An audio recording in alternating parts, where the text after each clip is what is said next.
अगर आपने राइटर बनना है तो उसके लिए सबसे इम्पोर्टेंट काम है कि आप लिखें, और उसकी और भी फेजेस हैं, लिखने से पहले की भी और लिखने से बाद की भी।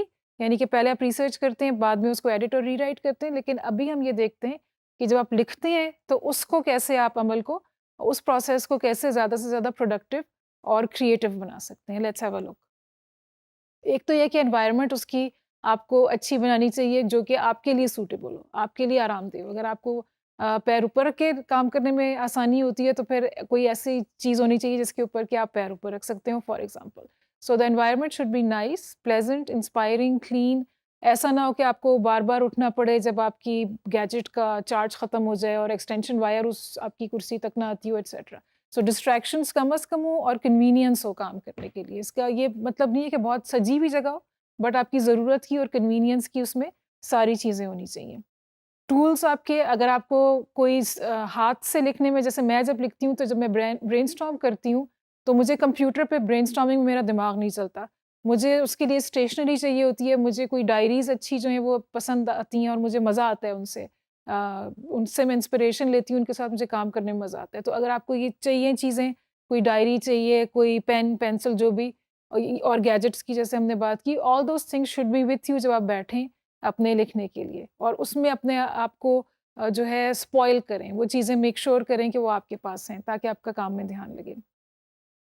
रूटीन फ़ॉलो करें और कोई टाइम जो है उसके लिए फ़िक्स करें, क्योंकि इसमें ये मसला है कि आपने घर में से काम करना है और ख़ुद से करना है, तो ये हो सकता है कि आप उसको मुलतवी करते रहें, या आप कहें चलो सुबह को कहें शाम को कहें चलो कल सुबह, या कोई और काम करना शुरू करते हैं। तो इसके लिए अपने आप को रूटीन का पाबंद करें, और बड़े राइटर्स अक्सर इसी तरह करते हैं, that's how they come up with something, inspiration का इंतज़ार करने के बजाय।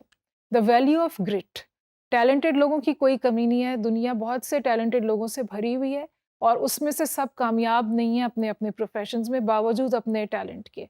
पोटेंशियल सब में होता है, लेकिन ये कि जिसमें ग्रिट होती है, जो डिसिप्लिन अपने आप को करके और गिव अप किए बगैर चल सकता है, वो ही जो है वो सक्सेसफुल किसी भी चीज़ में हो सकता है, और इसी तरह राइटिंग भी है।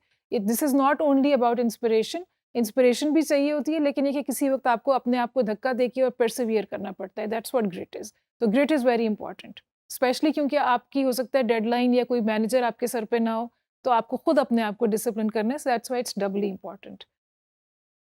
Finding your flow, how much plan to follow, plan आपने बनाया है, रिसर्च की है, हो सकता है आपको लिखते लिखते फ्लो में कोई और बात याद आ जाए और आपको लगे कि हाँ ये भी मैं ऐड कर दूं, तो उसको आप ज़रूर करें। आउटलाइन और प्लान इसलिए होता है कि ताकि आपका कोई ना कोई स्ट्रक्चर रहे, और इसलिए नहीं होता कि आपकी क्रिएटिविटी को लिमिट करे।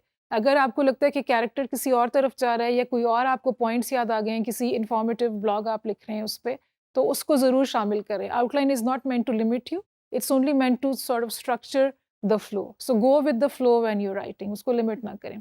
The curse of perfectionism, जो कि एक तो खौफ होता है हमारा कि हमने चीज़ परफेक्ट बनानी है, अगर परफेक्ट ना निकली तो क्या होगा, सब हंसेंगे या क्या। और दूसरा एक ये प्रॉब्लम होता है कि जिस वक्त हम एक सेंटेंस लिखते हैं तो उसको एडिट करने और उसको परफेक्ट करने के लिए 2 स्टेप्स पीछे चले जाते हैं, so we don't get much done. So जिस वक्त लिख रहे हैं अपने फ्लो को फॉलो करें, लिखते जाएं, और जब लिखने का काम ख़त्म हो जाए तो फिर उसको दोबारा से उसकी नोक पलक दुरुस्त करें और उसको रीराइट और एडिट करने के लिए बैठें, बट अपना फ्लो जो है उसको डिस्टर्ब ना करें। राइटर्स ब्लॉक, ये लैक ऑफ इंस्पिरेशन भी हो सकती है और इंक्यूबेशन पीरियड भी हो सकता है। इंक्यूबेशन पीरियड एक क्रिएटिव प्रोसेस का इंपॉर्टेंट हिस्सा होता है, जिसमें कि आपके पास इंफॉर्मेशन चली गई सारी, आपने रिसर्च कर ली, आइडियाज़ आपके पास हैं।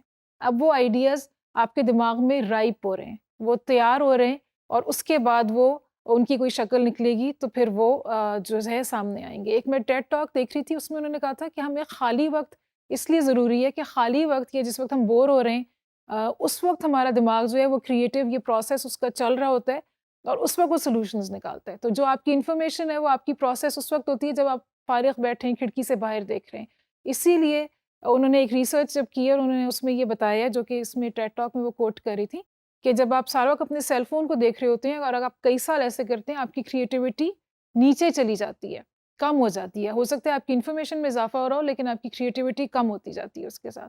सो इसलिए इम्पॉर्टेंट है कि आपका कोई खाली बोर होने का टाइम हो, जिसमें कि आपका दिमाग प्रोसेस कर रहा है, या उन आइडियाज़ जो आपने इकट्ठे किए हैं उनका इंक्यूबेशन पीरियड चल रहा है, विच इज़ ओके। उसके लिए आपको गिल्टी फील करने की ज़रूरत नहीं है, that is also a part of the process. अच्छा, अगर राइटर्स ब्लॉक आ गया, आप लिखने बैठे हैं, कुछ हो नहीं रहा, कुछ बन नहीं पा रहा, तो फिर अपने आप को पनिश ना करें। ये जैसे नींद होती है, आप अगर आपको नींद नहीं आ रही है और जितनी कोशिश करते हैं, उतनी नींद दूर भागती है। इसी तरह राइटिंग का भी है कि उसको थोड़ा-सा ब्रेक दे दें अपने आप को, उठें, चलें-फिरें, गेट सम एक्सरसाइज़। और फिर ये है कि अगर आपके पास डेडलाइन है और आपको करना ही है, तो ब्रेनस्टॉर्म करें, दोबारा से अपने फ्री आइडियाज़ लिखें, see what you come up with. और उसके अलावा टाइमर लगा के फ्री राइटिंग करें, जिसमें कोई स्टैंडर्ड नहीं है, कोई टॉपिक नहीं है, कोई किसी किस्म की कैद नहीं है। आपने बस 3 मिनट अपना पेन कागज़ से उठाए बगैर या हाथ उससे कीबोर्ड से उठाए बगैर आपने लिखते जाना है। सो फ्री राइट करें। और कुछ फ्री राइटिंग के लिए आप ब्रॉडर थीम्स रख सकते हैं। जैसे आप अपने आप को कहें कि मैंने 5 मिनट के लिए नॉन स्टॉप लिखना है इमोशंस के बारे में, love, hate, jealousy, envy, bitterness. तो ये सारी चीज़ों के बारे में आपने लिखना है। हो सकता है आप अपनी फैमिली के बारे में लिखें, फ्रेंड्स के बारे में लिखें, पॉलिटिकली लिखें, ग्लोबली लिखें, या हो सकता है आप उसको इमेजिनेशन से अपने कोई स्टोरी क्रिएट करके लिखें। That may have nothing to do with जो आपका करंट असाइनमेंट है, लेकिन ये आपके फ्लो को दोबारा से वापस लाने में आपकी मदद करेगा। कोई किसी रियल या इमेजिनरी कैरेक्टर के बारे में आप इसी तरह लिख सकते हैं, या कोई एक अपनी फेवरेट बुक का सेंटेंस निकाल के और उसके आगे से का आप कंटेंट उससे फ्लो बना के भी आप लिख सकते हैं। There are some tricks to get you going, क्योंकि एंड पे आपके अपने जो बैरियर्स होते हैं, इमोशनल बैरियर्स होते हैं, वही आपको बहुत दफ़ा सक्सेस की तरफ जाने से रोक रहे होते हैं। So these are some things कि आप किस तरह लिखने के प्रोसेस को एंजॉय कर सकते हैं। और फेजेस इन राइटिंग में जो अलग अलग हमने बताया है कि रिसर्च ये होती है और राइटिंग ये, और उसके अलावा री राइटिंग, उसका एक मकसद ये भी है कि आप लिखते वक्त एडिटिंग में अपना फ्लो ख़राब ना करें और अपनी क्रिएटिविटी को लूज़ ना करें। जिस वक्त लिख रहे हो, लिखने को एंजॉय करें, and let the flow speak for itself.